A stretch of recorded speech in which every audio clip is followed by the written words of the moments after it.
అందమైన ప్రయాణం ప్రారంభించండి. 49 మీ తల్లిదండ్రులు కావాలనే కలలను సాకారం చేయడానికి సహాయపడుతుంది. సో ఇప్పుడు ప్రతి ఒక్కరికి కూడా ల్యాప్టాప్స్ లేకుండా పని జరగడం అనేది కష్టమైపోతుంది. ఒకప్పుడు ఐటీ కంపెనీస్ వాళ్ళు మాత్రమే యూజ్ చేసేవాళ్ళు. ఇప్పుడు ప్రతి ఒక్కరు చేస్తున్నారు.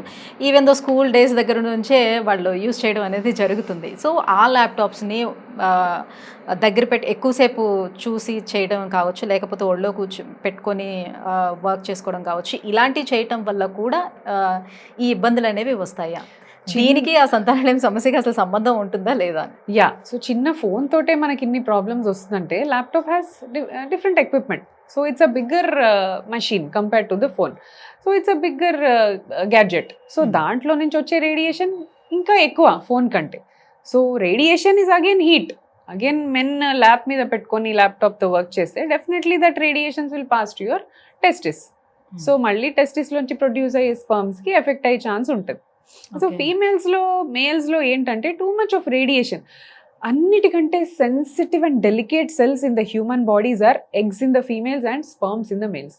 ఎందుకంటే అవి daily they are the most delicate structures. So daily దాంట్లో మల్టిప్లికేషన్ జరుగుతూ ఉంటుంది.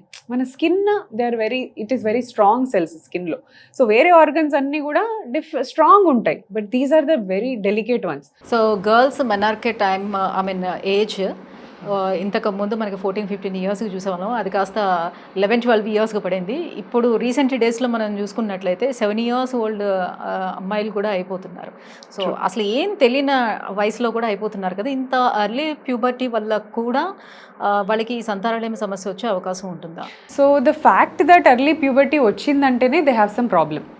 సో ఎందుకు ఎర్లీగా వస్తుంది? ముందు 14 ఇయర్స్ 15 ఇయర్స్ ఉన్నవాళ్ళు ఇప్పుడు ఎందుకు ఎర్లీగా అవుతున్నారు అంటే, పిల్లలు కొంతమంది జంక్ ఫుడ్ చాలా తింటారు. సో అండ్ ఇప్పుడు తినే ఫుడ్లో lot of hormones, lot of injected hormones from the meet or maybe eggs are milk, అన్ని ఇంజెక్టెడ్ హార్మోన్స్ ఎక్కువ ఉన్నాయి. సో ఏం హార్మోన్ అది? Oestrogen hormone. ఈస్ట్రోజన్ హార్మోన్ ఎక్కువ ఎప్పుడైతే పెరుగుతుందో అప్పుడు సిగ్నల్ రిలీజ్ అయ్యి మెనార్కీ స్టార్ట్ అవుతుంది. సో ఇంతకుముందు ఫుడ్లో ఇలా ఆర్టిఫిషియల్గా ఇచ్చే హార్మోన్స్ ఇవన్నీ లేవు. అండ్ డైట్ కూడా వాళ్ళు ప్రాపర్ ఆర్గానిక్ ఫుడ్డే ఉండేది ఆ కాలంలో. ఇప్పుడేంటి జంక్ ఫుడ్లో ఆయిల్ అంటే ఏంటి? మళ్ళీ హార్మోన్స్, ఫ్యాట్. సో ఎంత ఫ్యాట్ ఎక్కువ ఉంటే హార్మోన్స్ ఎక్కువ రిలీజ్ అయిపోతూ ఉంటాయి. And again lot of plastics, అన్ని ప్లాస్టిక్ యూసేజ్ ఎక్కువ ఉంది.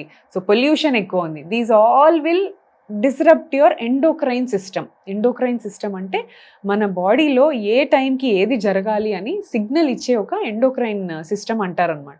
సో ఈ సిస్టమ్స్ ఈడీసీస్ అంటారు. సో మైక్రోప్లాస్టిక్స్, థైలైట్స్, బీపీఎస్, ఇవన్నీ కూడా they disrupt the endocrine system. So ఈ డిస్రప్షన్ జరగటం వల్ల అర్లీ మెనార్కీ రావటము, లావుగున్న పిల్లల్లో అర్లీ మెనార్కీ రావటం, హార్మోన్స్ బయట నుంచి excessive additional sources of hormones వస్తున్నాయి. హార్మోన్స్ ఎక్కువ అయ్యేసరికి లావు ఉండి మళ్ళీ పీరియడ్స్ ఎక్కువ తొందరగా రావటం. So this is the reason.